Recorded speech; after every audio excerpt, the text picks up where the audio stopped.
is Understanding Racial Disparities in Baltimore, a framework for empathy. And before we do anything, I just want to introduce myself and also just go over some kind of expectations of the night. So first of all, who am I? So I am currently, I have a PhD from UMBC in Language, Literacy, and Culture, and I'm an American Studies adjunct professor, so I don't work there full time. In terms of what I've done in the past, I've worked with urban youth for about 20 plus years as a teacher, mentor, and currently as a program director. So currently I'm the Information Technology Administrator at City Springs Elementary Middle School. City Springs is it's right in the middle of the Perkins Homes housing projects, which is right between Hopkins Hospital and Fells Point. And we think is the biggest technology program in the city. We have about 660 student iPads as well as a bunch of other stuff. So I basically manage all that stuff. So I got a PhD to be the tech guy, basically.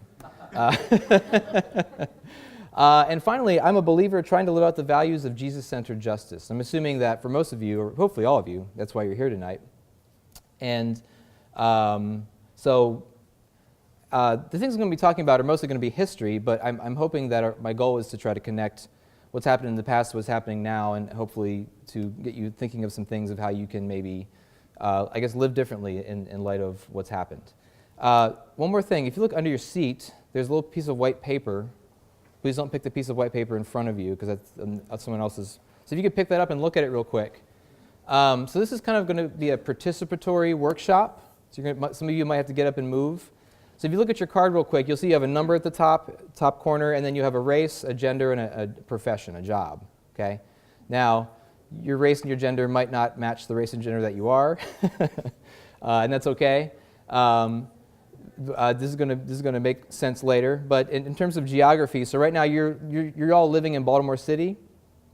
Over here is Baltimore County, and then at some point this might flip. The prison might be in the back. We'll see what happens. But right now the county is empty. It's just countryside, and you are living in Baltimore City. Okay, and it's like roughly 1900.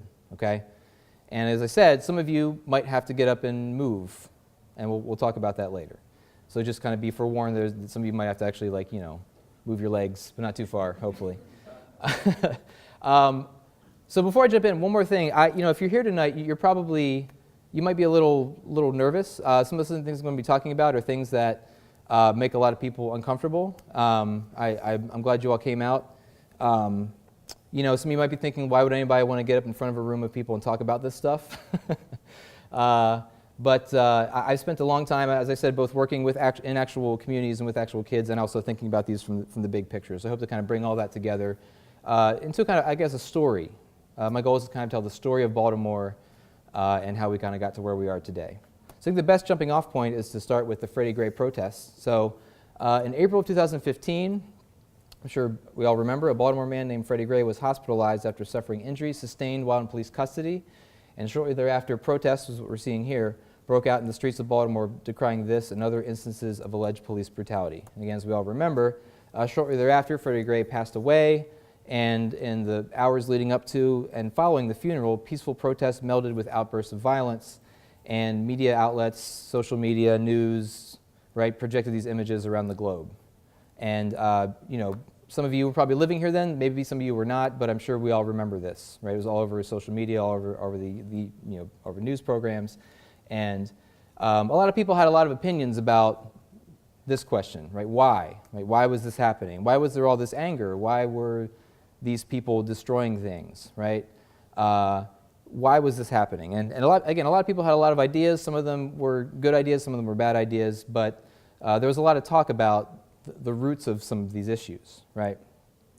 So I want to take that why question and ask a broader why question that some of you have probably asked. Just if you live in the city for more than 5 minutes, you probably asked this question.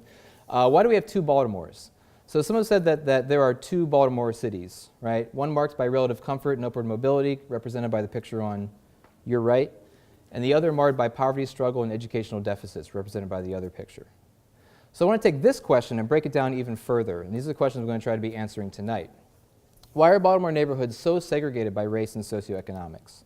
Right, so it's not just that they're racially segregated, it's that generally they're segregated by opportunity, right, by wealth, by income.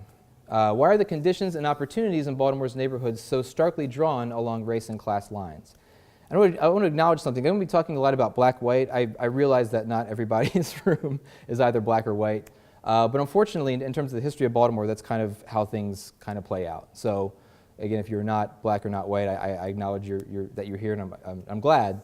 And hopefully you can see how your story still fits into this story that we're going to talk about. And lastly, last question, how might understanding the history of race in Baltimore help us understand present realities? Okay. Now, maybe I don't need to ask this question, because if you're here, you probably care about it. But why does this matter? Why is this something that I care about and I think that you should care about? So first of all, I'm assuming that if you're here, you're probably a believer. And if you're not, you probably are aware this is a church thing and you're like okay with it. Because some Christians would say, especially kind of Christians of older generations, why do we have to talk about these things, right? The scriptures teach us to set our mind on things above, on spiritual things. Right? Why does talking about like racial disparities, like it's a distraction from what Christians should really care about, right? But I would argue, and I know that your pastor's been talking about this for a while, that God cares about justice. And I'm not going to look up or read these scriptures to you. If you want to write them down or take a picture of the slide, you're welcome to.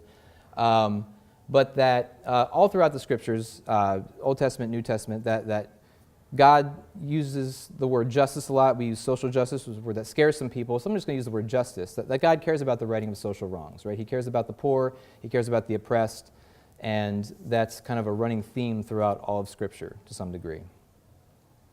Secondly, I would argue that Jesus' teaching melds a concern for the spiritually poor with the socially poor. Now again, I'm not going to read the scripture to you, but this passage is where Jesus is beginning his public ministry, and he reads a passage from Isaiah, and he says that he basically came to preach good news to the poor, restore sight to the blind, and rescue the oppressed.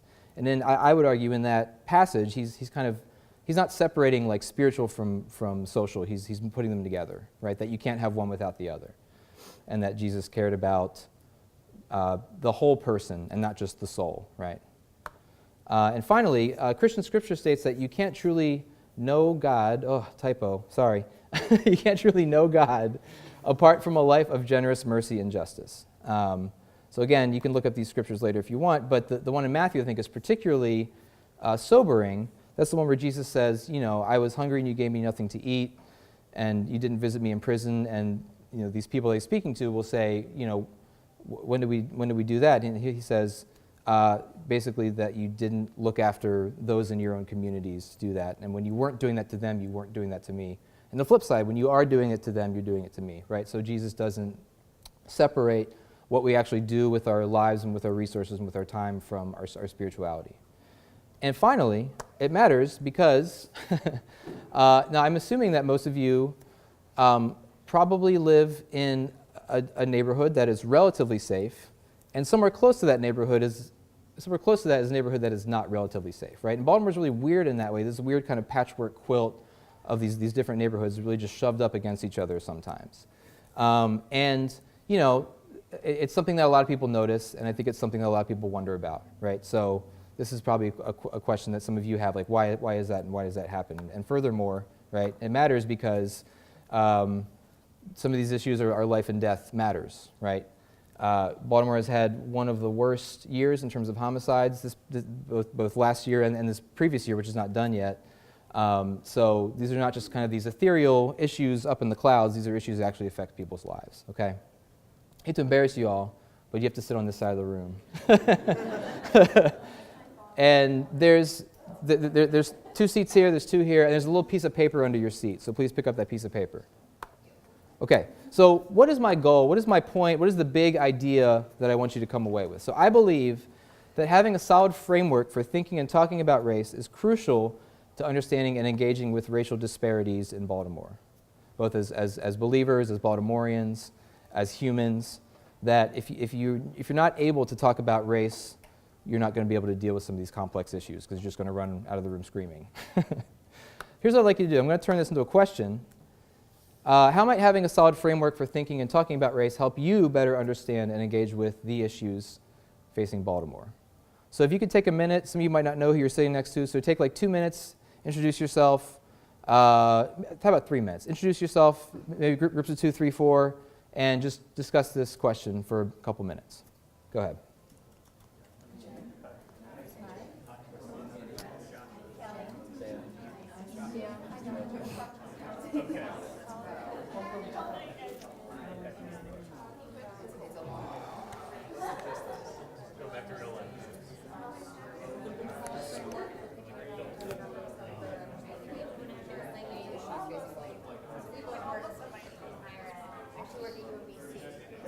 Oh, nice.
All right, 1 minute.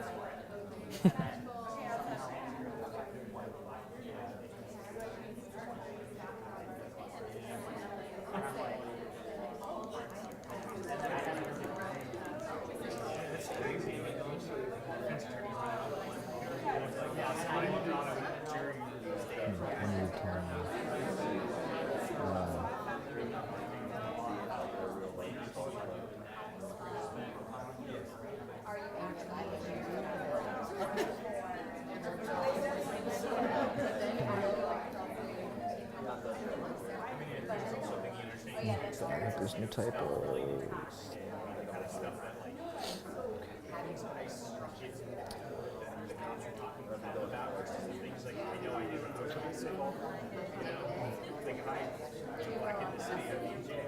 All right, and wrap up your conversations, please. So if we break the ice, you feel better? Feel good? Okay, good. Okay. So here's my outline. Now, I didn't say, so my PhD was an interdisciplinary degree, and I kind of drew from a lot of different disciplines, but the core discipline I'm interested in is history. So this is going to be kind of a history lesson, which sounds scary, but think of it more of a story, okay? And here are the chapters in our story. We're going to look at segregation. We're going to look at suburbanization.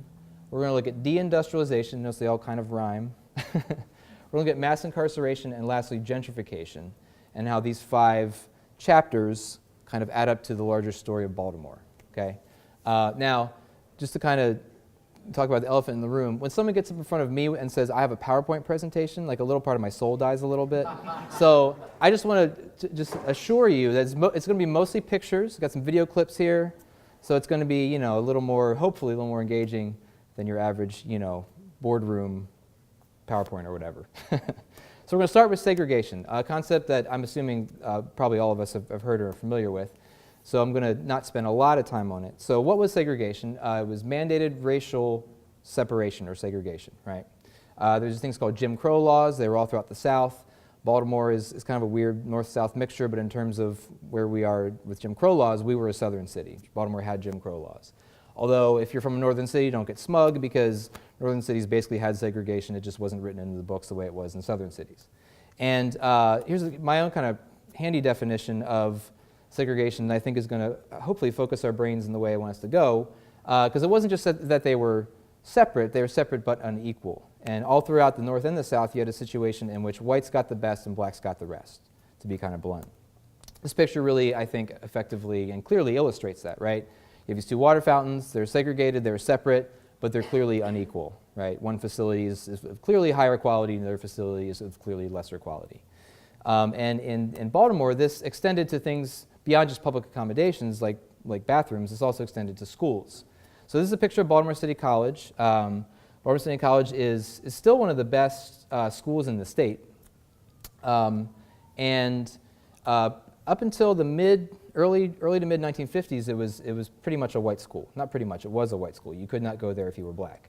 Now, white citizens paid their taxes, black citizens paid their taxes, but most of those taxes went to the white schools, right? White schools got the newer facilities, got the better books, and whatever was left over went to black schools. So right away, and this, public schools date to the mid to late 1800s, so pretty much from the get-go, you have a situation in which you have separate things, but they're not equal. It also extended to housing. So Baltimore is kind of unique in that we were the first city to have a segregation ordinance. So again, segregation was practiced all across the country for decades, but Baltimore was the first city to mandate it in 1911. Here's what it looked like. It didn't even say that you couldn't have black neighborhoods, that you had to have black neighborhoods and white neighborhoods. It was really granular. It basically said you could have white blocks and black blocks.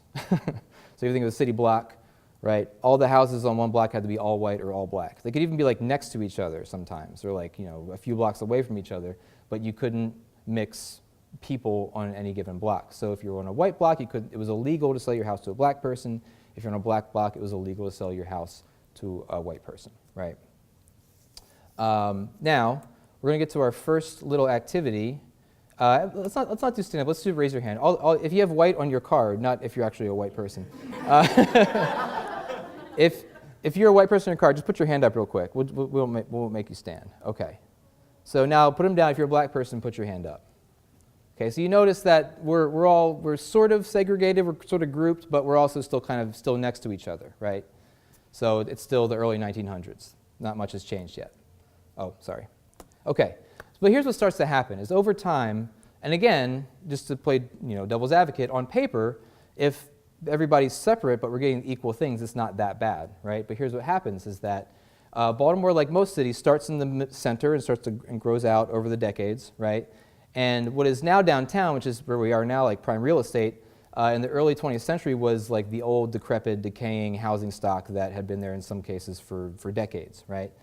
So what happens is, which is designated by the red area, so what happens is you have this dynamic where whites get the best and blacks get the rest, right? So it's not just that you have these blocks next to each other. What happens over the decades is black residents start getting crowded against their will into the parts of the city that white residents no longer want to live in. So essentially by the mid-20th century, the red area is largely the black section of town, and the yellow and the outlying areas are largely white sections of town, right?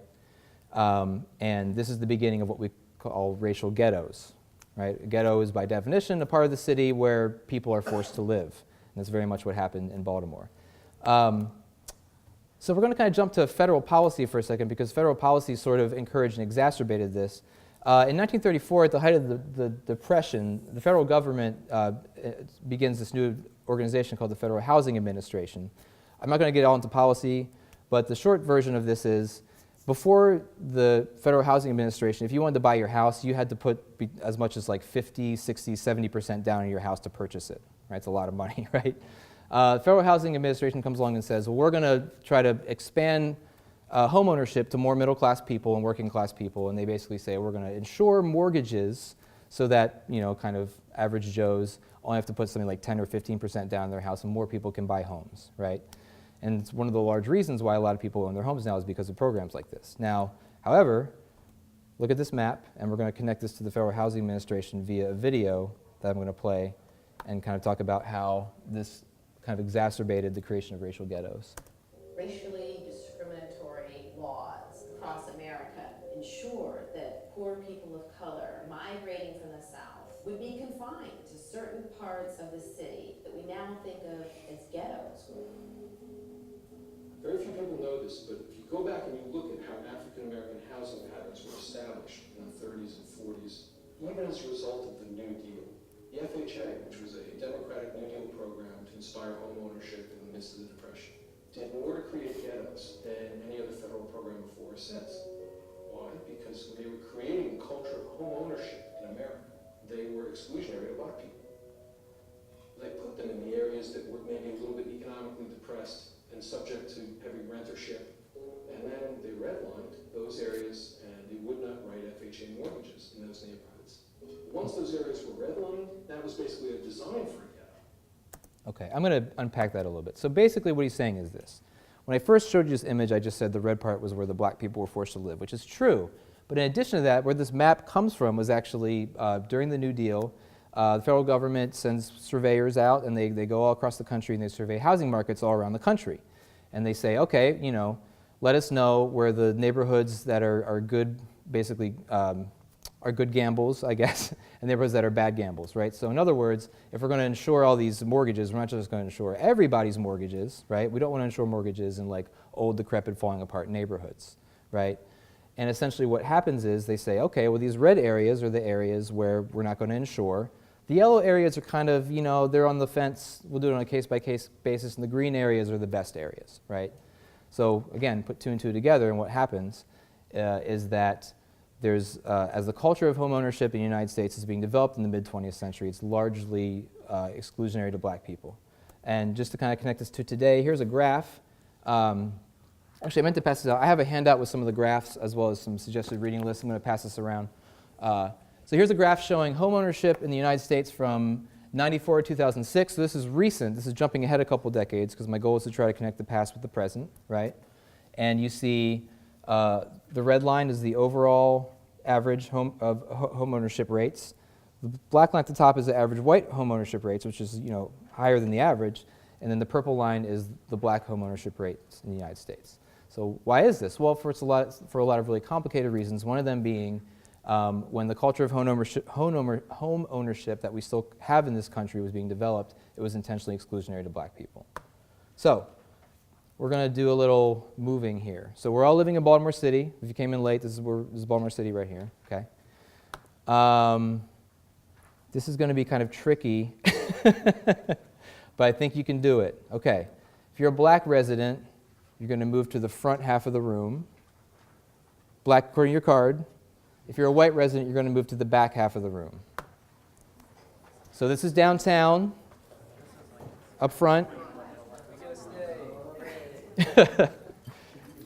You might want to, if you could be nice and move, well, no, don't worry about it, just stay there. How's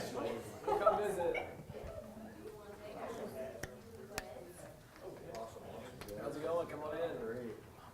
Thank you. So the front row is like downtown and some of the surrounding neighborhoods.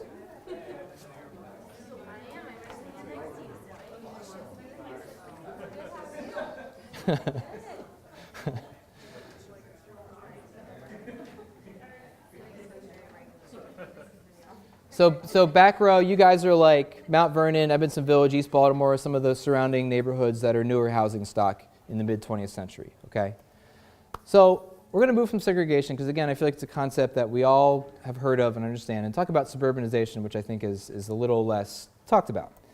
So what is suburbanization? Well, in Baltimore, it's the growth of Baltimore County, which, again, is over here, is largely undeveloped tracts of chairs.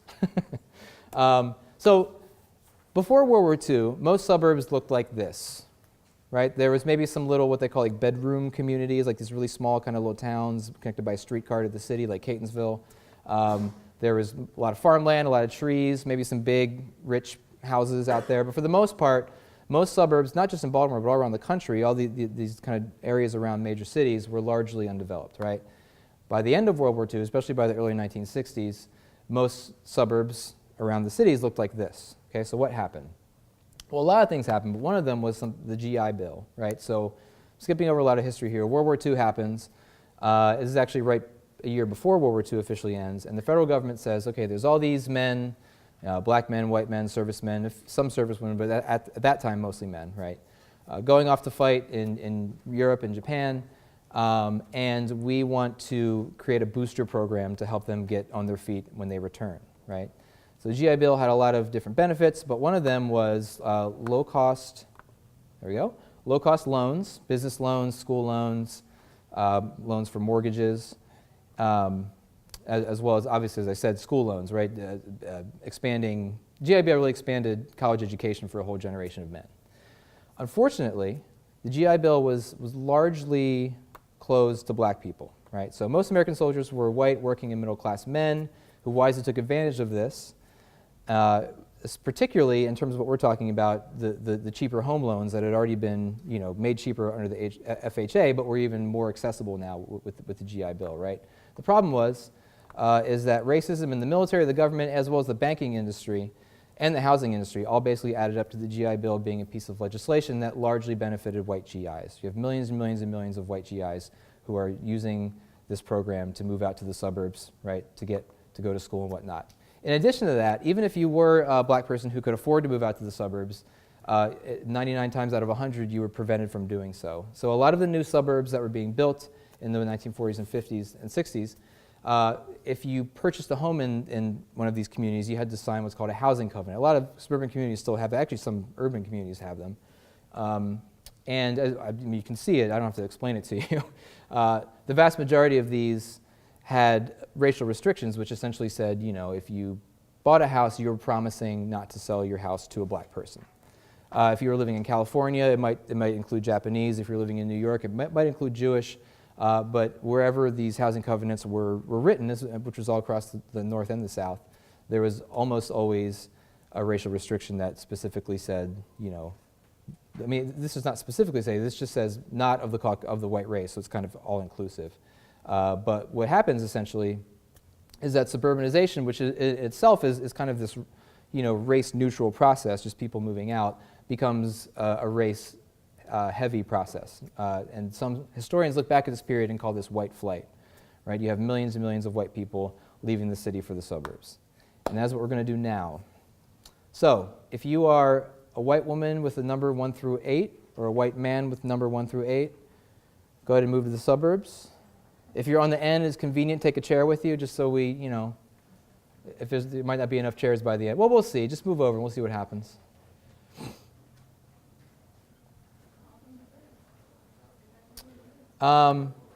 This is optional, but if you're remaining urban white, you can sit wherever you like.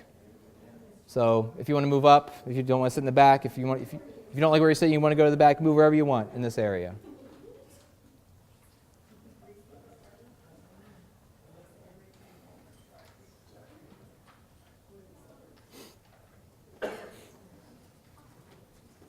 Now, if you look around you, look at the city, whether you're in the city or out in the suburbs now, look what happened to the city, right? So you probably know where I'm going with this, but we're going to talk about that pretty soon. I mean, you can literally see the effects of all these people leaving, right? As I said, we're going to unpack that pretty soon. Before I do that, there are some bright spots in this story, right? One of them being the civil rights movement, right? This national push both in the North and the South to extend rights to black people that have been denied them for centuries. And in terms of what we're talking about, the most important civil rights moment was the Civil Rights Act of 1968, which had a series of titles, basically eliminating Jim Crow. The most important one was the Fair Housing Act, which was part of the Civil Rights Act, which essentially outlawed all these housing practices that we're looking at. So no more racial restrictions, right? No more of this. Wait, actually, we're not there yet. I'm sorry. No more saying, if I'm on a black block or I'm on a white block, I can't sell it to a person that doesn't look like me. So all that is now illegal, right? However, racism is not illegal anymore, right? And you have, again, all across the country, North and South. Actually, this picture on your left is from Detroit in the 1960s. You have basically housing markets giving way to racial panic. So what does that look like? Well, you can kind of read this little cartoon to yourself. It's kind of hinting at that. One of the practices that specifically the actual real estate agents used was something called blockbusting. It actually happened a lot in Baltimore. Edmondson Village, which is like kind of West Baltimore, was all white, and then it was all Jewish, and then it was all black. Not all Jewish, but mostly Jewish, right? So, and there were certain. Well, let me explain the process first. So here's how blockbusting worked, right? So again, it's no longer legal to say I can't sell my house to this person that doesn't look like me, right? So what would happen is real estate agents would go to a white neighborhood, a white block, and they would move a black family in. Sometimes it was a real black family who actually purchased this. Sometimes it was like a fake black family that they were just putting there to scare people. And they would knock on every door on the block and say, there goes the neighborhood, right? That's where that phrase comes from, actually. And they would essentially say, the neighborhood's changing, your schools are going to be changing, your property values are going to be going down, you better sell while the prices are high. And real estate developers would buy entire blocks sometimes in a matter of weeks or months. And you had whole blocks turning from all white to all black, and eventually whole neighborhoods turning from all white to all black in a series of a year or two or three, right? And again, these white people largely are moving out to the suburbs. Now, additionally, so Martin Luther King is assassinated in April of 1968, and there's anger just erupting all across the country. I don't remember the exact count, but I think there was something like 130 instances of urban unrest in the same day. So imagine like Freddie Gray times 130, right? I mean, that's, some of you lived through it. Well, my parents are here. They lived through it. I can't imagine that, right? So if you're white and living in Baltimore in a transitional neighborhood before 1968, you're probably gone by 1970, right? There's still some neighborhoods that are holdouts, Hamilton, Hamden, Southwest Baltimore. But for the most part, you have Baltimore, which in the early 20th century was a mostly white city with black people living in it, becomes a mostly black city with white people living around it, right? In addition to that, you also have kind of a second wave of suburbanization. So the first wave was white flight, right? The second wave we could call black flight. Because essentially now that we have the Fair Housing Act, now that it's no longer legal to say I can't sell my house to black people, you have a movement of black people moving to the suburbs as well. So if you are a black doctor, lawyer, or a teacher, move out to the county. You might have to take a chair with you. We have 4 chairs left, so we'll play it by ear. What were the professions? Oh, doctor, lawyer, or teacher. Sorry, no, it takes a while to move. I understand. It's okay. And then if you would like, if you're remaining urban black, you can sit wherever you want if you'd like to move. You're welcome to. All right, we have one person taking advantage of these new properties opening up. This house was better. All right. Oh, look, and we have I'm sorry, this is a really embarrassing question. Are you black? Yes. Okay. Not go too far? No, because now, right, you can live in white neighborhoods, which is, right? So it's allowed, right? Right, so look around you, right? Now, I'm not going to ask you to raise your hand, but I would be surprised if none of you have seen this in Baltimore, just driving around, right? Maybe not your neighborhood, but maybe a neighborhood you've driven through or driven past. So this is when this starts to happen. So Baltimore is a city built for roughly 1 million, and today it has roughly 680,000, I think, but definitely less than 700,000. So this is what starts to happen, right? You have blight, you have abandonment, you also have a lot of unscrupulous real estate people buying up big chunks of property that don't even live in the state sometimes, right? So this is where this cycle begins.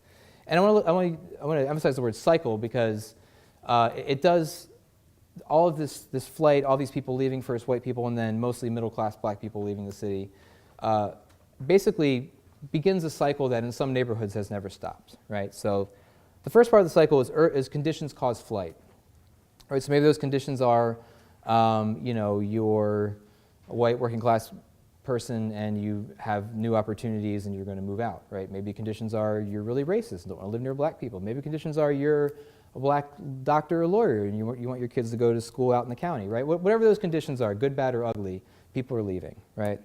As people are leaving, community resources decrease. So what do I mean by that? Think of like a healthy community, right? There's people who know each other, there's leaders, there's, I think in an ideal situation, there's kind of like people of mixed incomes living next to each other, right? There's, this is back in the day whenever I went to church, people going to church together, right? People playing, on sports leagues together, right? All that starts to kind of come apart a little bit because, especially in the black communities, you have lots of middle class people who are often leaders in communities are leaving, and you have a lot of instability, right? Which causes conditions to worsen, which causes more people to leave, which causes community resources to decrease, which causes conditions to worsen, and the cycle just kind of keeps going on, right? So I teach in I think we're like 99% black. The school I don't teach, I work at, I don't teach anymore. Sometimes we have students we're mostly a housing project community, but we have some students who move out to the county through Section 8 vouchers and whatnot. And when kids talk about this, it's like they hit the lottery, The idea of moving to the county is like this like wonderland for some people, right? So, basically you have a situation where you have certain neighborhoods where almost everybody, not never everybody, but almost everybody who can afford to leave does leave, right? Which causes resources to decrease, causes conditions to worsen. So, neighborhoods like Sandtown, where Freddie Gray was from, like this cycle has never stopped, right? And there's not a lot to really stop it, unfortunately. It's kind of bleak, but it's sort of true. Okay, so look around the room again. See how Baltimore's changed since the beginning of the talk. And I want to do a little turn and talk here. I'm going to take a little break and let you all talk. You probably won't hit all these points, but here are the different demographic groups broadly that we're kind of looking at, right? White middle-class suburbanites, black middle-class suburbanites, most of which are over here, black urban poor, and white urban poor, because we forget there actually are, white urban poor in Baltimore. So just kind of like, again, if the goal is empathy, try to put yourself in some of these people's shoes. Like maybe look at your card and try to pretend you're that person and put yourself in that person's shoes, right? How do you feel? How do these different groups feel, and how are they reacting to the changes happening in Baltimore? Take about 3 or 4 minutes to talk about that. If you're all by yourself, you might want to move next to somebody.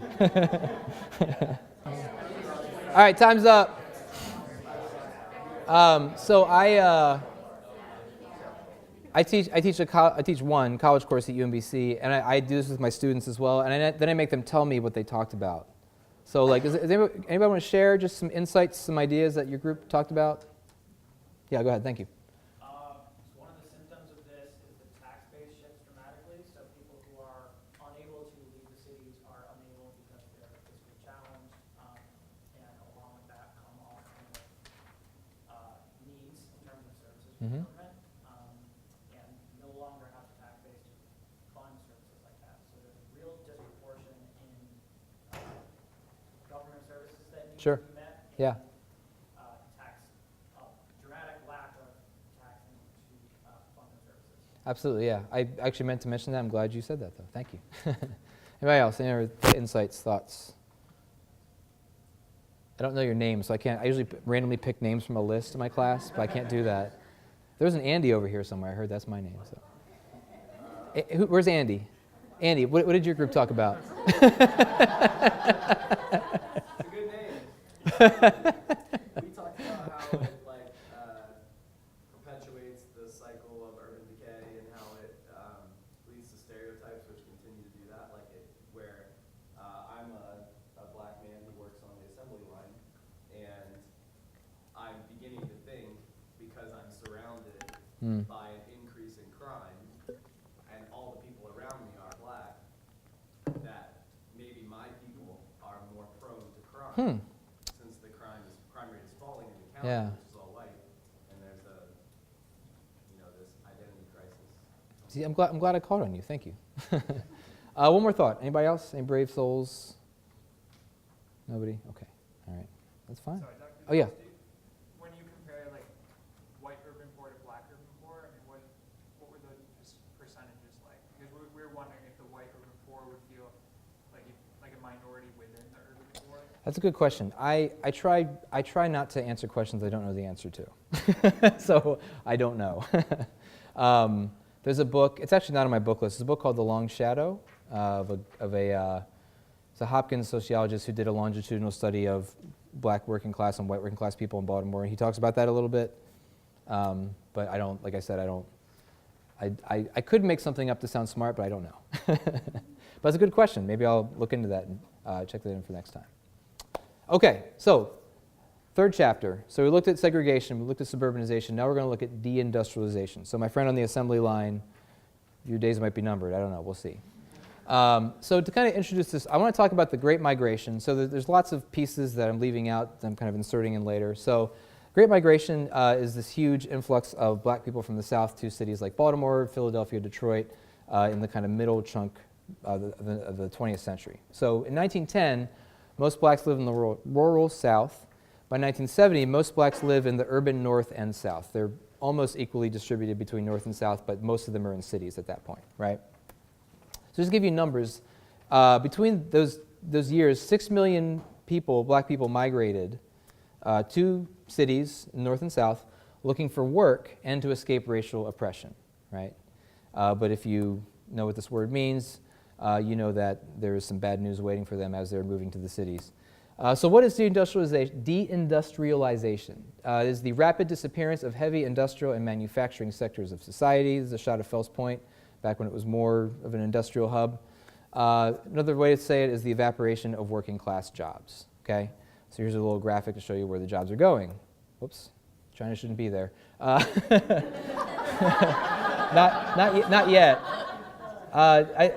Whatever. So some of the jobs are moving out to the counties, right? As people are moving, some of the manufacturing hubs are moving out there.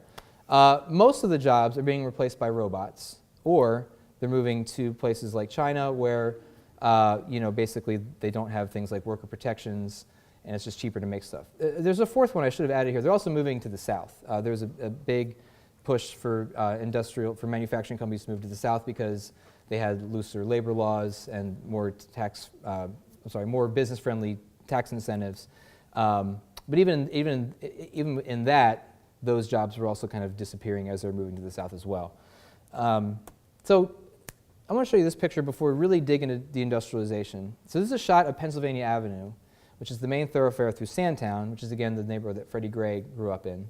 It's a neighborhood I'm assuming most of you have never been to. It's one of the most blighted neighborhoods in all Baltimore.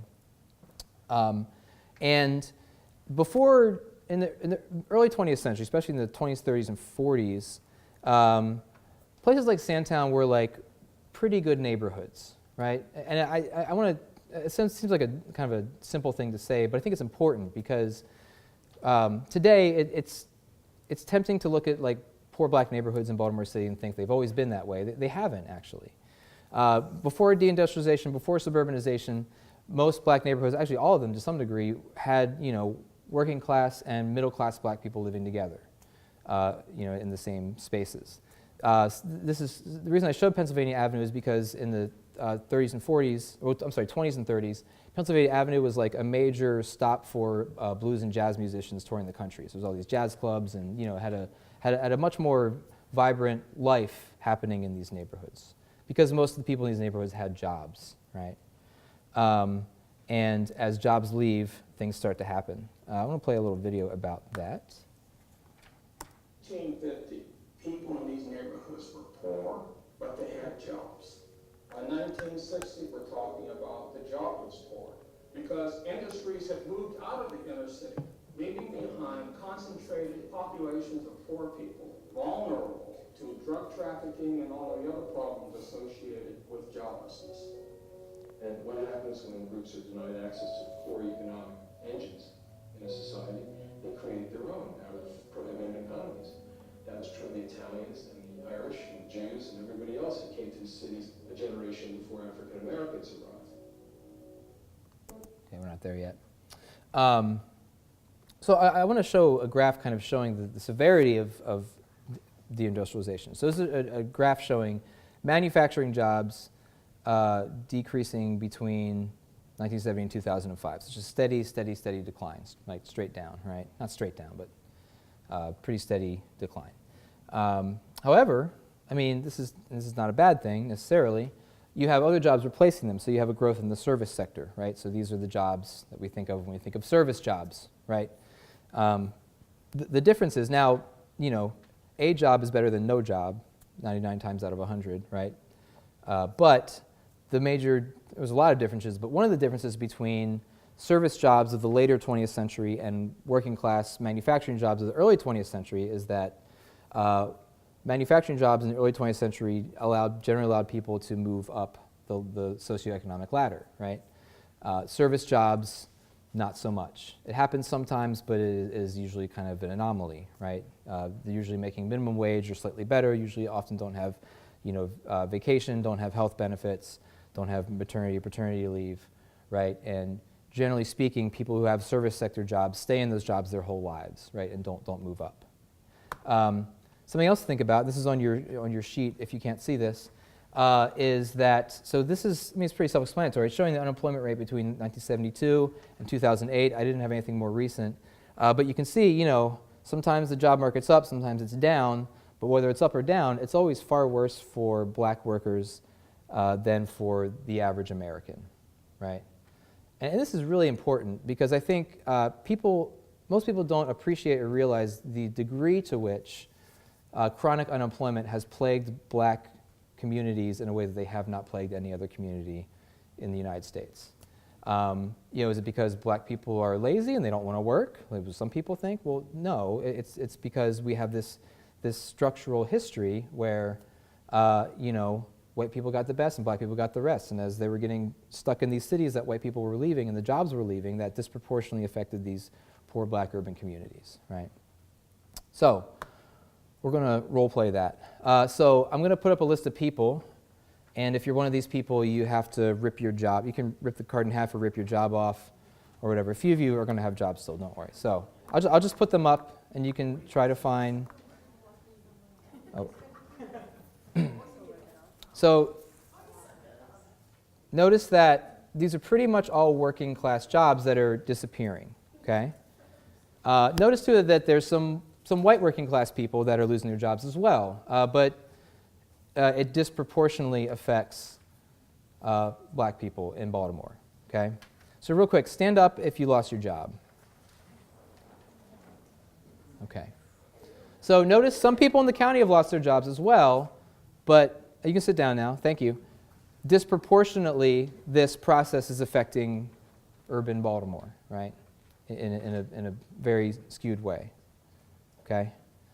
And I want to kind of meditate on this idea a little bit of work disappearing and what that does, both to individuals and to communities, okay?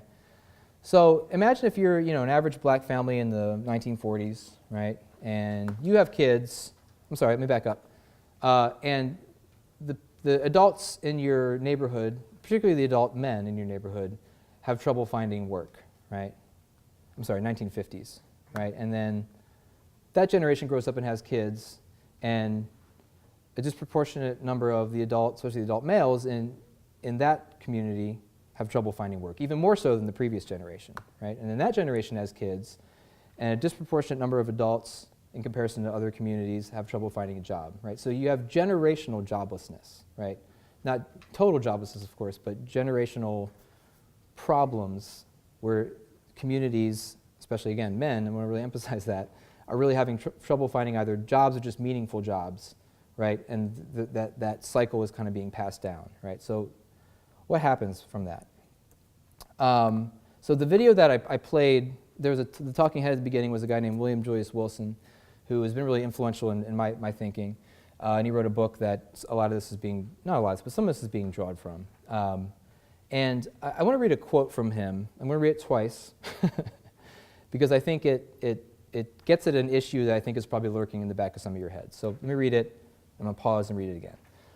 Crime, family dissolution, welfare dependency, and low levels of social organization are fundamentally a consequence of the disappearance of work.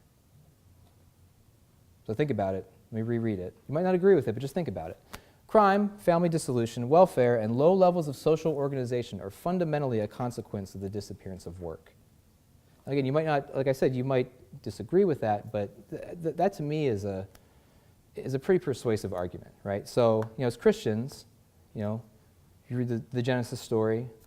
First thing God does when he makes Adam and Eve is he gives them a job, right? So name the animals. Once that was done, till the earth, make stuff. Don't just sit around all day and eat fruit, right? You're actually going to use the raw materials of the earth and your hands and your minds to do stuff, right? And one of the takeaways from that for me is that work is sacred. There was somebody who, I'm not going to say their name because you probably won't hear the quote, but there's somebody once who said, love and work are the cornerstones of our humanness. It was not a Christian who said that, but I think that's a deeply Christian statement, right? That there's something about work that humans need, and I want to expand work to labor, like just something to do, right? Either a job to go to or kids to raise or school to go to, right? That if you don't have that structure, if you don't have something that you're contributing to on a regular basis, that it does something to you, right? It affects your psychology, it affects your family, it affects your community, right? And I want to kind of pause for a second and really kind of dig into this idea of what happens when work disappears and how that kind of changes the way that people view themselves and view the world, okay? Because imagine some of you, and this is going to feel like a detour, but I'm going to tie it all together. Some of you might be asking this question, right?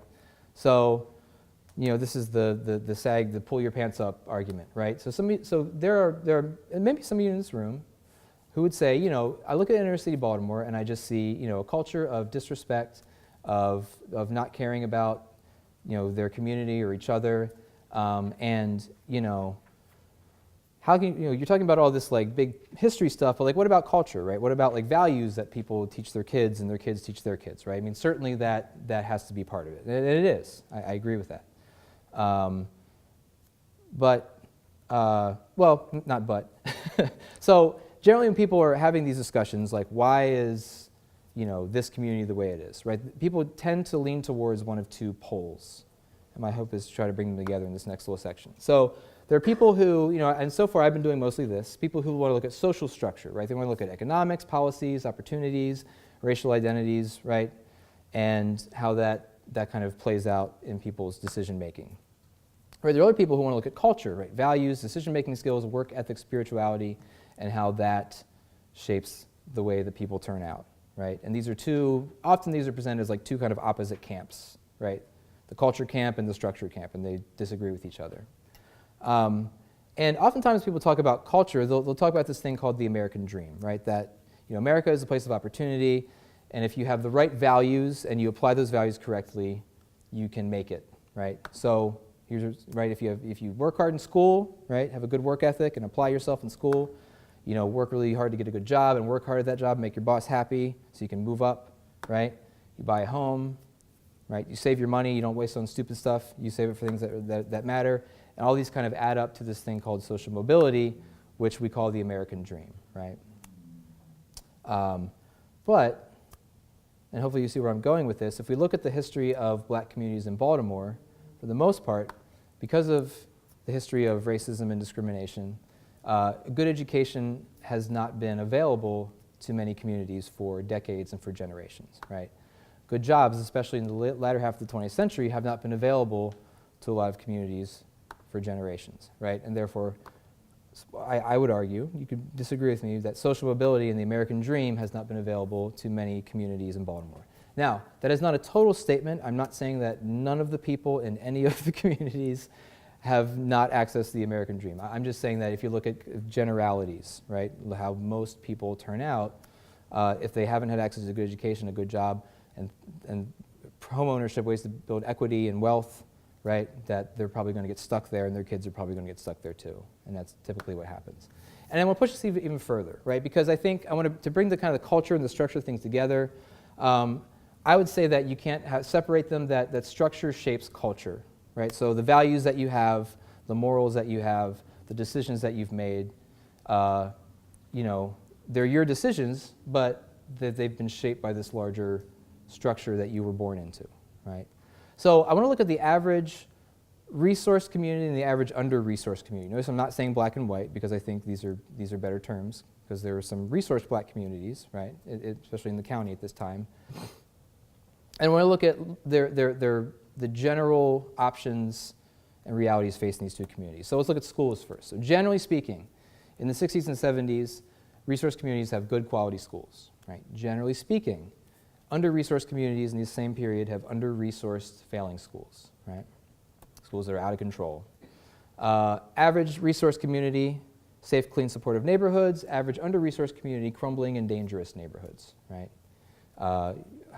Rising crime rates as people, are desperate to find other ways to make money, right?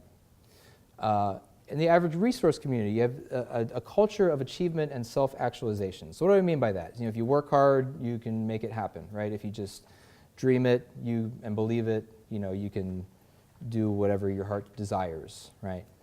In the average under-resourced community, you have a survival mentality kind of taking over a lot of individuals and families and communities, right? If everybody is fighting over a few little scraps, right, you're not really worrying about achieving your full potential, right? You're worrying about surviving. This is going to take a little bit of explanation. In the average resource community, you have a reward for pro-social behavior. So, if you're nice to the police, they'll be nice to you, right? If you're, honest with your peers and, you avoid fighting and avoid conflict and all those things, right, then you're going to be okay, right? Whereas in a kind of a survival situation, right, you have more of an only the strong survive system, right? So I see this a lot with kids. You know, if somebody hits me, well, my mom told me to hit him back, because you know if I don't hit him back, everybody else is going to see that I'm weak, and he's going to take advantage of me, and everybody else is going to take advantage of me too, right? And then when you have a middle-class teacher who's like, well, you shouldn't fight, and when you fight, you should tell the teacher, right? Oh, that doesn't work for a lot of people, right? For a lot of kids, and it's not because of their choices necessarily. I mean, obviously they're making that choice, but that choice is embedded in a larger structure that is, I guess, reinforcing what we would call antisocial behavior, right? Does that make sense? Okay. Two more. An environment promoting positive family structure and an environment hostile to positive family structure. I'm not saying it's impossible to have a positive family structure in a lot of poor inner city communities, but it is far, far, far, far harder, right, in a community where unemployment and crime and antisocial behavior, right, all that stuff, is just harder to have a stable family, right, when those things are harder to come by. And then finally, and this kind of ties back into where we kind of started our detour, ample high-paying careers in one community and scarce low-paying jobs in informal economies. So what do I mean by, I'm sorry. So informal economies like drugs, right, making money that's illegal, essentially. Let's do a quick turn and talk, because I know I dumped a lot on you. So just kind of reflect on this. So what do you think about this idea that I'm trying to sell to you? That structure shapes cultural values and social behaviors. That individual behavior is not just individual behavior, that it's in this larger structure that either promotes or works against good or bad behavior. So go ahead and talk about that for a few minutes. All right, come back together, please.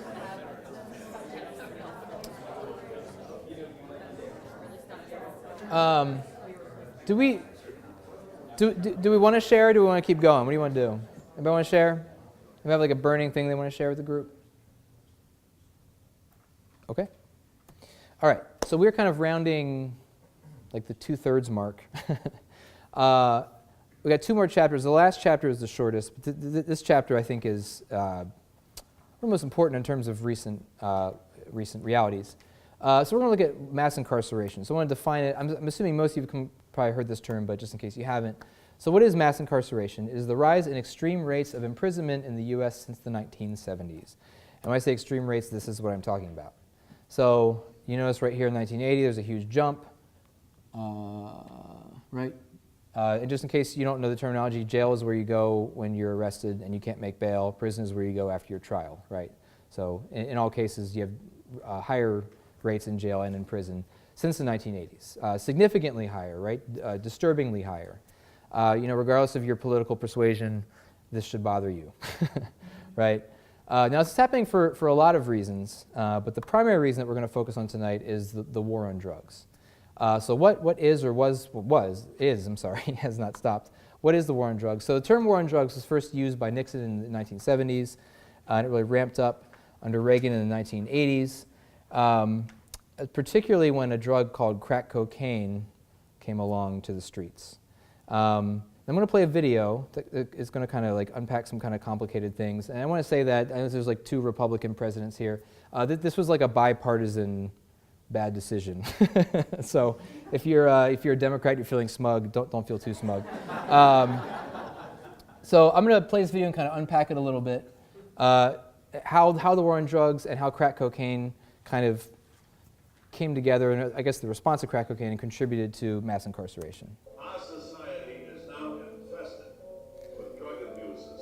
There was a tremendous fear of this epidemic that was going to overcome all of us, not only with drug addiction, but with violence and terror that was going to come out of this. And tremendous fear led to this view that the criminal laws would save us. Democrats as well as Republicans got on board to pass a whole new generation of mandatory sentencing laws. These laws raced through Congress in record time. There were virtually no hearings held, no consultation with experts who knew something about drug abuse. The yeas are 97, the nays are 2. This is something that had to be dealt with, and of course, election year fever did take hold of some people. With overwhelming support, Ronald Reagan signed into law an unprecedented array of mandatory minimum sentences for drug crimes. But no drug would receive harsher penalties than crack. The penalties were outrageous. That is, the penalty for crack cocaine was way 100 times more punitive than for powder cocaine. Acceptance of coke is widespread, commonplace among professionals. Whites were using powder cocaine in boardrooms in suburban America. Blacks were using crack cocaine in public housing and on the street. And what's the response? Just like me out, straight off the mouth, nothing. 57 years, it's a small rock, man. You know what I'm saying? I want to know why I'm being treated like I murdered somebody, you know? Over time, as the number of blacks in American prisons for drug crimes skyrocketed, far outpacing the number of whites, many people, including many judges, began to question the disparity in sentencing between crack and powder. Well, that's the major reason why we agreed to be interviewed. In my view, it is not fair to have 100-to-1 disparity in the difference between powder cocaine and crack cocaine. And let me explain what that means. A crack defendant with 5 grams of crack cocaine is treated the same as a powder cocaine defendant with 100 times more weight. In other words, 500 grams of powder cocaine. And I don't think most people realize this. What is the difference between powder cocaine and crack cocaine? Do you know? All crack cocaine comes from powder cocaine. The difference is you have baking soda, water, and heat from an oven. That's the only difference. So there's a lot to unpack there, so let me try to do this. Okay, so actually I'm going to come back to this. Okay, so to kind of unpack this, I want to start with this picture that we already saw, right? And this is the overall population, okay? And here are the rates of incarceration separated by race, okay? So the blue line is the rates at which white people per 100,000 were locked up between 1925-ish, 26, and 2010, and the rates at which black people were locked up, right? Huge disparities in terms of rates. So rates, of course, means if black populations and white populations were equal, these would be the numbers, right? Okay. And so here's just some quick facts about drugs. So many studies show that white and black people in the U.S. sell illegal drugs at remarkably similar rates. Not identical, but close enough, right, that we can say they're similar. Some surveys show that white and black people use illegal drugs at about the same rates. Some surveys show that white people use them at higher rates. Okay, so again, we can't poll every drug dealer in the country, so these are approximations, right? A drug user, I'm sorry. However, despite that similarity, blacks are nearly 4 times as likely as whites to be arrested for drug offenses, right? And from 1995 to 2005, blacks made up roughly 13% of U.S. drug users, but accounted for 46% of drug convictions, okay? So all that is to say is something is wrong. Now, I don't want to soft pedal drugs and say, like, drugs are fine, what's the big deal, right? I'm not saying that, but, clearly if this is a problem and one group is being targeted for this problem while another is not, even though both groups are kind of sort of equally participating, right? There has to be something going on here. So let's unpack this a little bit. We're going to come back to this too, because I do want to go through the facts before we do that. Okay, so a lot of black people, understandably, feel like the war on drugs is a war on them. Okay, so what happened? So the war on drugs was declared in the 1970s, and drugs have been around for a long time. Some of them have been legal and some of them not in different periods. But essentially you have this kind of broad directive from the federal government saying drugs are a problem, we need to go get them, right? The federal government was not necessarily writing policy for what police departments should do, right? So you have the federal government basically giving this directive and also money to police departments all across the country and saying, go get the drugs. Well, where did they go, right? They didn't go to the white boardrooms, right, where the yuppies were sniffing coke out of $100 bills and stuff, right, 80s movies, right? Right? They went to where, the poorest, the most vulnerable people were doing drugs, and they overwhelmingly policed those communities as opposed to all the other communities that were also doing drugs.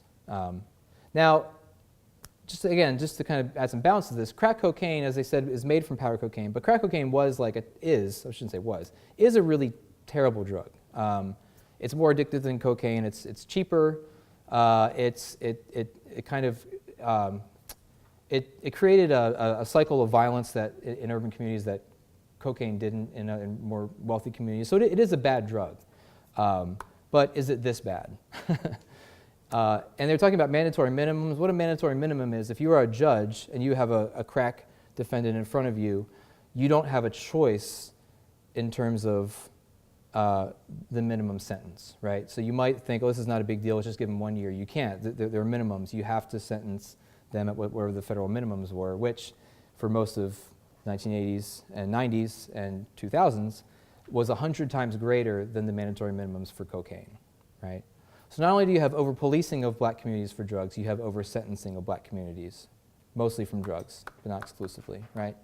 So let me just go back real quick. So let's do this. Well, I don't know if we're going to have room for this because we don't have enough chairs. Should we skip it? What do you want to do? No? Okay. All right. So if you are one of these people, notice there's some white people in here as well. Maybe take a chair off the end or take your chair if you're close to the end and move, maybe just kind of move to that back, maybe the middle part back here.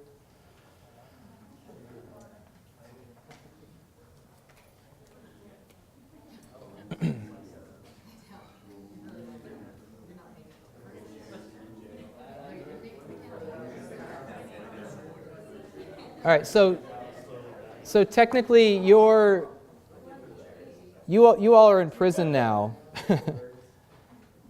So I'm not going to make you stay there. You can sit back down in a second. But look at what this did. I mean, look how, so it affected the county somewhat. There were some people that went to prison. It affected some white communities as well as black communities. But overwhelmingly, again, the brunt of this process falls on urban black communities, right? And again, you can sit down now. I don't want to make you stand for the rest of the presentation. And again, think of this whole the structure versus culture thing, right? If I'm going to put this up now. If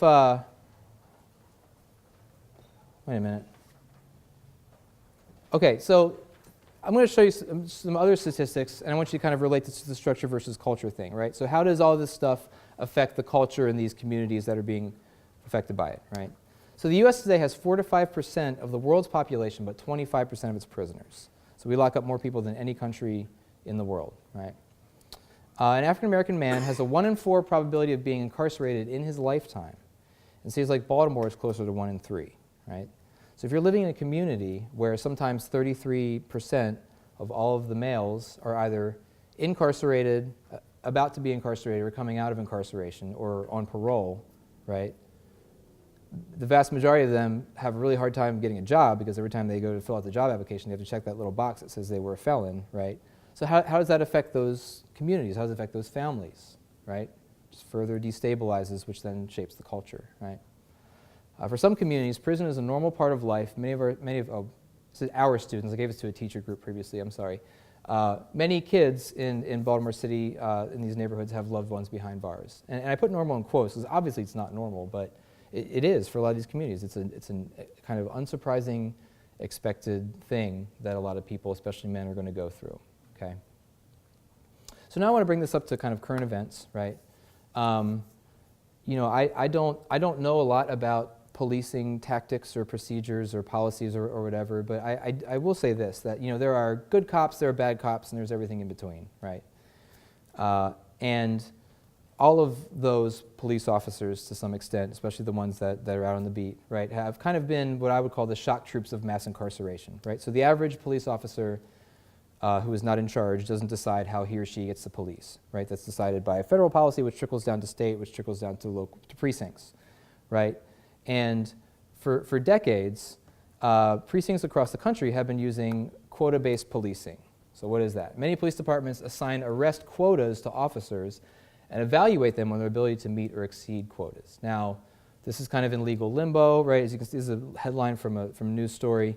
And, you know, sometimes it's being practiced even though it's still not legal in certain places. And, you know, but the point is, for much of the 80s, 90s, and early 2000s, this is what happened, right? So you're a beat cop. You need to get this many arrests by the end of the month. You know, we got to get some names in the database, you know, right? So what do? Well, you go to the poor neighborhoods. You go to the neighborhoods that aren't going to fight back politically, that aren't going to call City Hall, right? That probably can't afford the fancy lawyers, and you're going to get your quotas, right? And there are cops who did this gleefully. There are cops who did this in a way that was abusive. There are cops who did this against their will, right? But all of this kind of adds up to this tension, this resentment, this anger between these two communities, right? In addition to that, you have, starting in the 90s, you have the Pentagon beginning this program where they're either giving or selling old military equipment to police forces all across the country. And you have this process that some people call the militarization of police forces, where, the image of the police as, the guy on the beat swinging his baton and waving to the neighbors, right, gets replaced by this kind of us versus them war, right, where you have these forces that are at war with these communities, and the alienation and the frustration, and in some cases the hatred on both sides just builds and builds and builds and builds, right, for decades and for generations, right? In addition to that, I think the militarization has led to, I think, this. So this is basically showing if white, black, Hispanic, and Asian were all equal in number, this is the number of black people that are killed by police in comparison to other races, right? So, we have Black Lives Matter, right? We have all these, all these protest movements and things that people feel really strongly for or against about. And regardless of whether, you're for or against Black Lives Matter or just don't care, I think you can at least understand why we have a movement called Black Lives Matter, right? Why we have this, right? That there's this kind of negative feedback loop between these poor black communities and police forces all across the country that is just kind of like feeding this anger and this resentment, right? And, again, regardless of whether you support it or not, it's not surprising that these communities feel this way, right? It's not surprising that you have officers who get bitter and frustrated and angry at all the aggression that they get back and feel like the communities they're trying to police are against them and are their enemies, right? And again, it's hardly surprising that when you put all this together, that a lot of black people feel like the war on drugs is a war on their communities. And this really brings us up to today, and I want to end on a process that many of us in this room are participating in, which is gentrification. The difference, though, is I think that gentrification, unlike these other processes, is not all bad. It's kind of a mixed bag. There's some good and some bad in it, so we're going to tease that out a little bit. So what is gentrification? I assume you all know, but just in case you don't. Gentrification is the redevelopment of urban neighborhoods to lure resource residents to the city. And I use the word resource because it's not all white, right? It's middle to middle upper class people with education, typically, who are moving back to the cities or just moving to the cities for the first time, right? Looks like this. Developers rehab old or dilapidated areas into luxury condos, renovated row homes, and or storefronts, right? So just two quick examples, like Middle East Baltimore is the area around Hopkins Hospital, right? You go, one block, you see the picture on the left, you go another block, you see the picture on the right, right? They're just kind of sitting awkwardly and bizarrely right next to each other, right? Although 10 years from now, it'll probably look very different. Another example of gentrification is Hamden. Typically, we think of gentrification as like white people with money moving to black neighborhoods, but Hamden is like white people with money moving into white neighborhoods, right? Hamden is historically, you might not know this, historically white working class is actually mostly families who moved from the Appalachian Mountains in the late early 1900s to work in some of the mills to make fabric and stuff like that. And I actually and if you live in Hamden, it's not the, I'm not trying to throw shade at you, but I lived in Hamden for a year, like 10 years ago. Oh, so old. And I really felt like I was not wanted there, and I felt bad actually because I did feel like I was like, I was still when Hamden was still probably at least half white working class. Now it's very different, but I'm part of this process as well. So let's look at the pros and the cons. I assume most of you could probably tick these off, but just in case you haven't thought about it. So one pro of gentrification is it raises the tax base, right? There's more tax base in Baltimore City than there has been for decades. The con is you have a lot of these big development projects, you have public funds going to private developers, right? So makes a lot of people upset, understandably. One of the pros is that it reignites the housing market. One of the cons is, and this doesn't happen all the time, but very often, it has people who have lived there, in some cases for generations, uprooted, right? Either by choice or because they can't afford to live there anymore. You have new businesses, which is not a bad thing, never. One of the cons, though, is that you have community history that is lost, right? Oftentimes, as people begin to leave these communities. You have new leadership, which is a pro. You have existing leadership devalued. And what I mean by that is, if you go to the poorest, most blighted urban neighborhood in the entire country, there are leaders there. There are community members who other people look to for leadership and advice and wisdom. And oftentimes when, especially more educated people move into neighborhoods, they don't see that, they don't recognize that. They just think like, oh, all these people are poor, like they should be glad I'm here, right?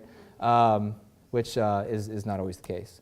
And finally, there's increased safety, which is never a bad thing, but there's also increased race and class tensions, right? As people with means and resources are moving oftentimes into or next to under-resourced communities, right? And I'm imagining that some of you might have felt this tension, right? Some people with less means are not excited that you're here. It's not right that they feel that way, but it's hardly surprising, right? So, if you are one of these people, move back to the city. And you can go wherever you want.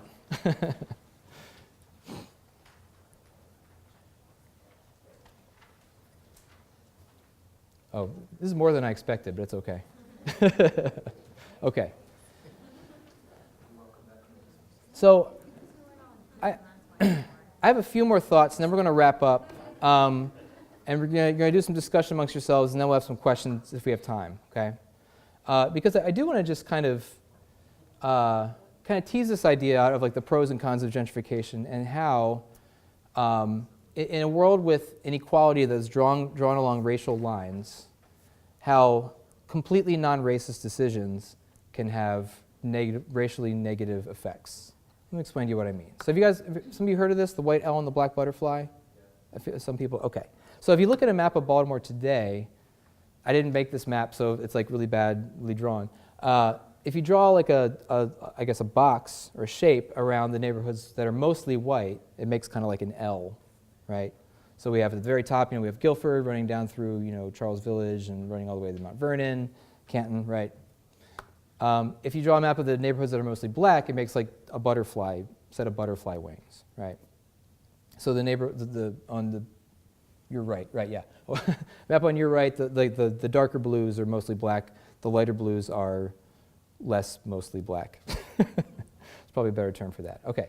So what I want to do now is I want to look at a few other maps of recent improvements to Baltimore that, in particular, people with education and means have been interested in and have asked for. So one of them is the Charm City Circulator, okay? So here's a map of the Charm City Circulator, a free bus, right, that can get you around Baltimore, right?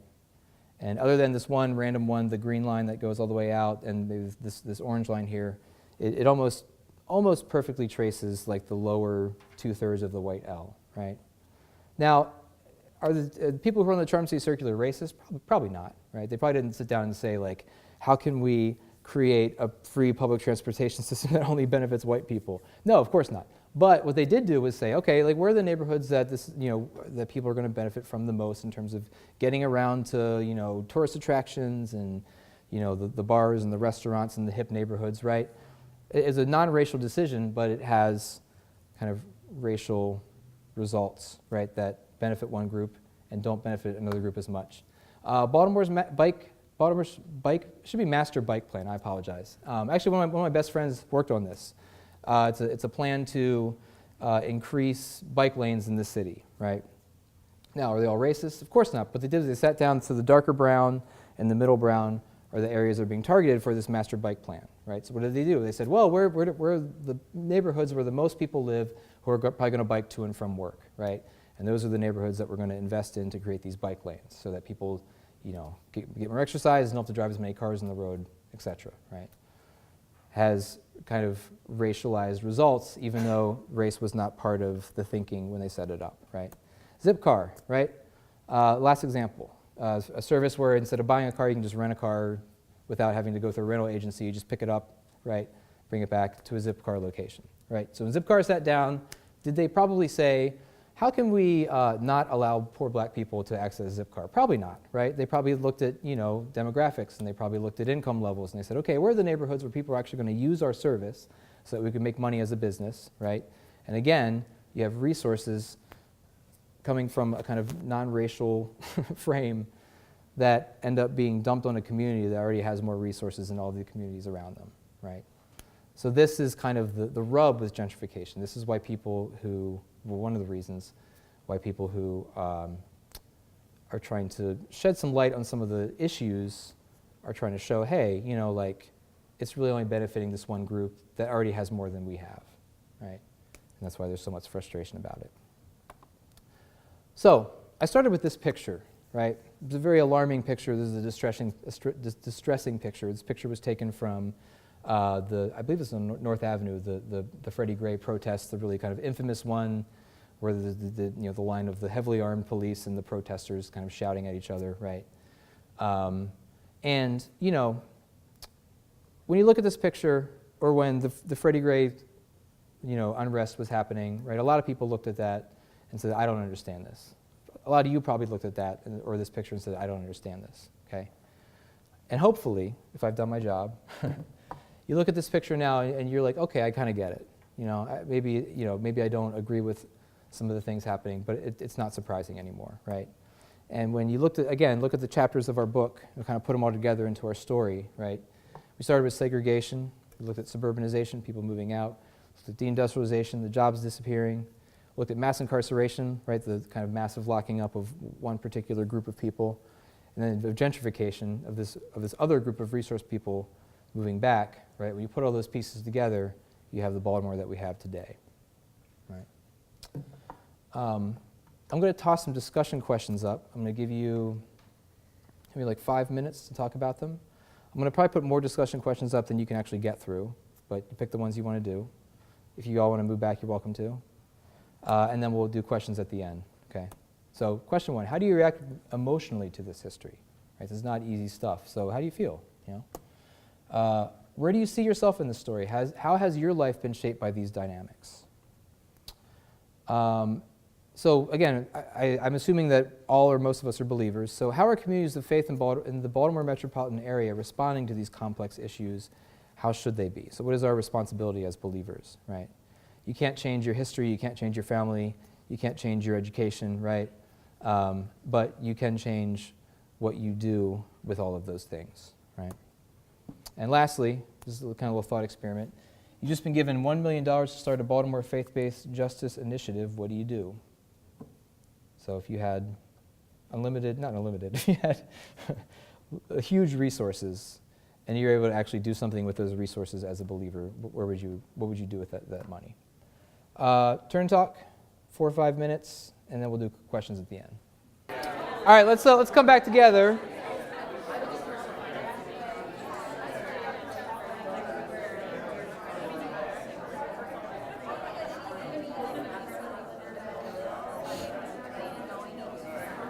Maybe we should just let him keep going. What do you think? So, all right, let's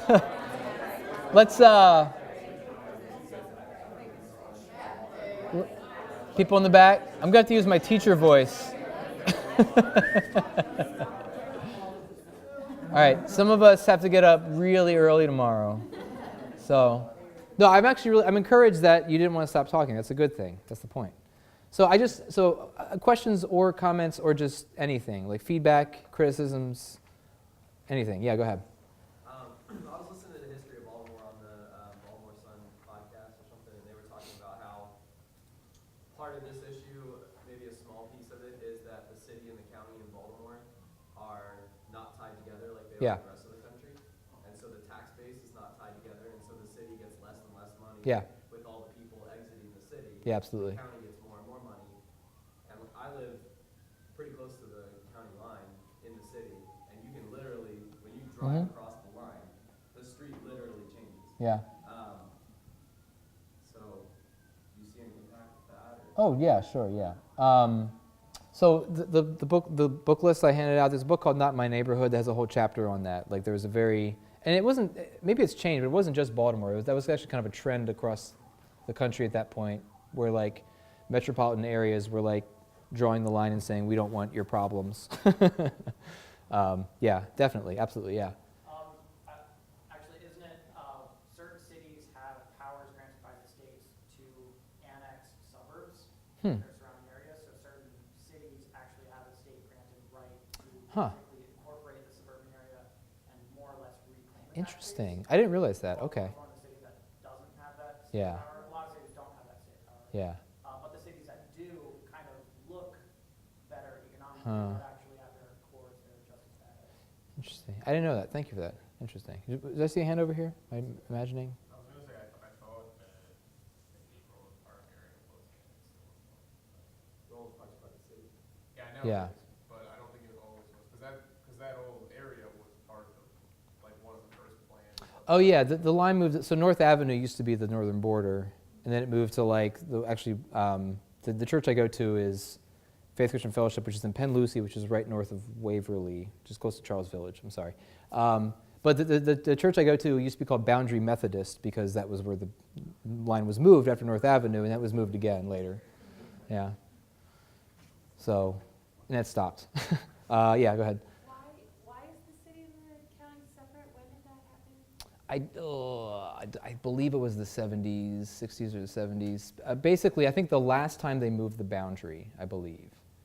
And essentially because the county was resourced and the city wasn't, and the county didn't want to deal with the city's problems. And I mean, same thing, like, right, most people don't want their taxes to go to things that they don't like, right? So there was a time when the county and the city were the same?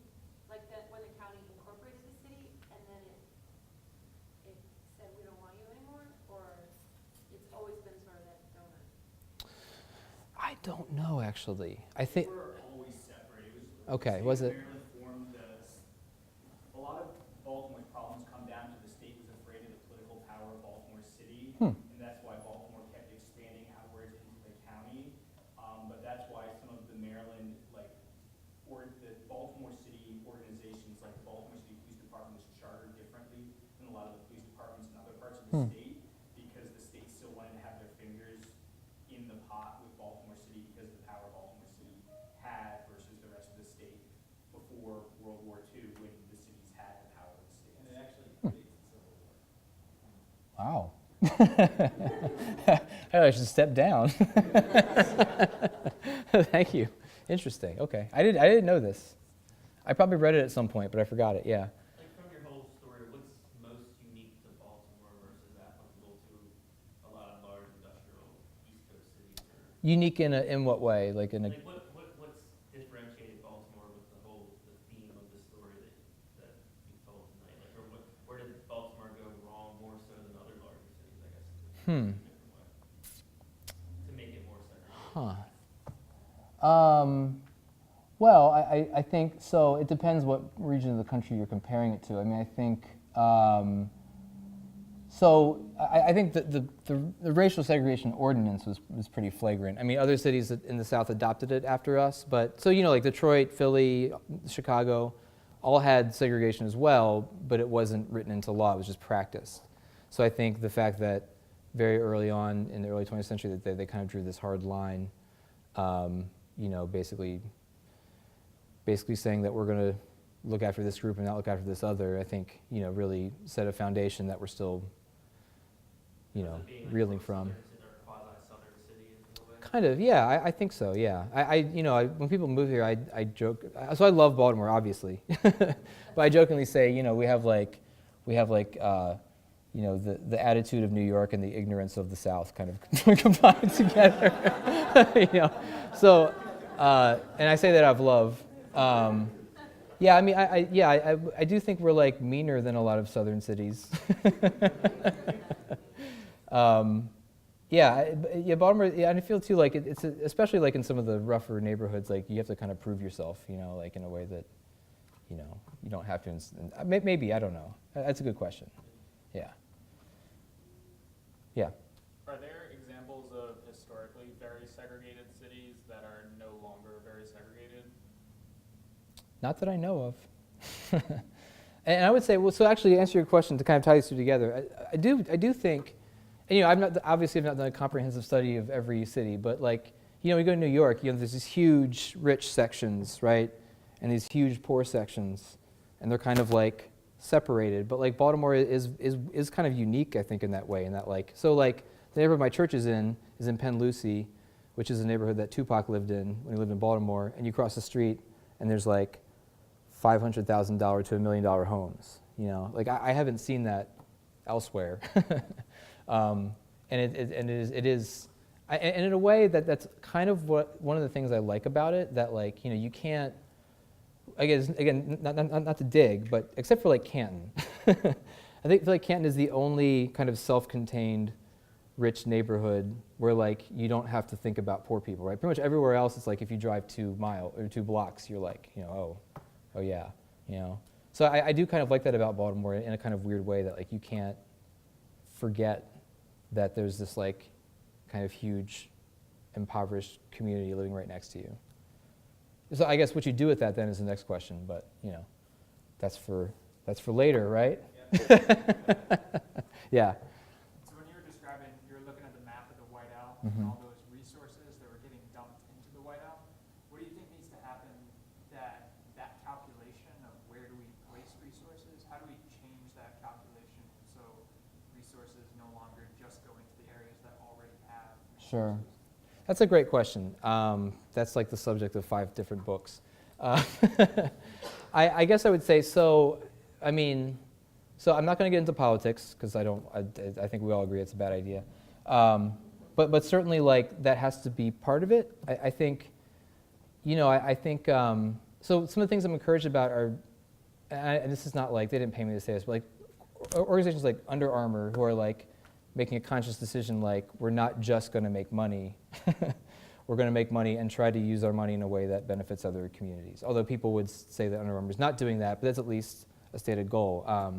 And I also think, and again, this is one of the things that I hope you all tease out, is that as Christians, we really need to look at our bank accounts and look at where we spend our time and look at, are there organizations out there, Christian, secular schools, charter schools, whatever, are there organizations out there that are kind of in the trenches trying to work on these things a little bit? And how can I either personally invest in them through money or how can I invest my time in ways that work against them? And I think, obviously political solutions are one thing, but are important, but also like, when communities and people get together and say like, hey, like what can we actually do? Like, how can we use our time more wisely or get some skills to try to, work in the opposite direction as people of faith, I think that's really important. Yeah. Yes? Just a quick observation in terms of like the university structure. You look at kind of the Charles Street, Old Money, Gilman, Loyola's, Hopkins areas juxtaposed with the HBCUs. Was there a specific trigger or set of circumstance? Like what's the brief history behind HBCUs and how they kind of formed?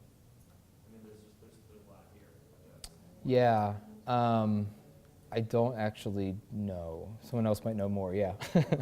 One of my neighbors in Silver Springs works for the Justice Department, and he's actually part of a lawsuit by the HBCUs against institutions like Hopkins because they saw what HBCUs were doing, specifically in Baltimore City, to attract new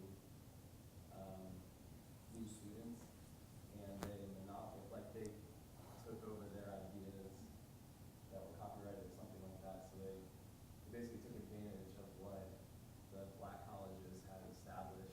Like the black colleges looked at Baltimore and they said, Baltimore's not they don't have a good school for business, was one of them. And so they established a great business school. Then other schools in the city saw that and they basically took all the students from them.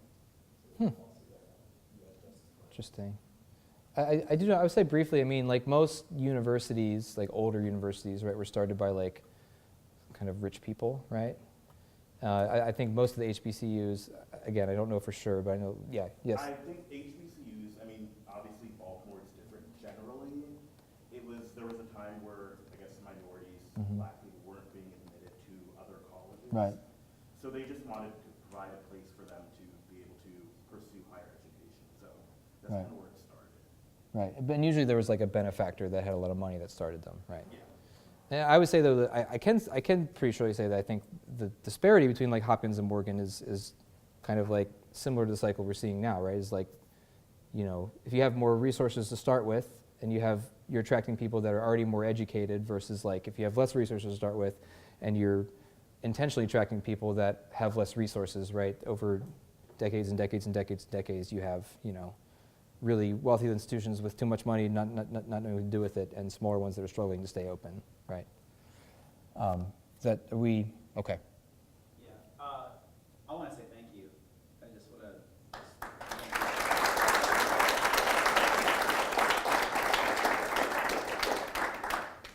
You know, if you've been around the Foundry at all, you know that I love history, and I think that the saying goes that those that don't know history are sort of doomed to repeat it, right? We see, and I don't know about you, you're probably a little mad, but I don't know at who. You're probably a little disappointed and frustrated, but I'm not sure at who. And you probably got some feelings of like, I just don't know what to do next. And if that's you tonight, I think you're in a good place. Because I think hundreds of years of this, we can't snap our fingers tonight and go, oh, but tomorrow it'll be better because it will be. To live on mission, to be on purpose here begins with us sort of knowing the context so that we can love it well, good, bad, and ugly. And so thanks for participating in this conversation. The reading list is a great next step. Part 2 of our series conversation of where do we go from here is happening on October 17th. I hope that you'll be part of that conversation. I hope that between now and then someone will go, you need to see the link that we put up here and bring a friend along. We're not going to solve every problem, but we're going to start to have a framework for what we begin to do with the information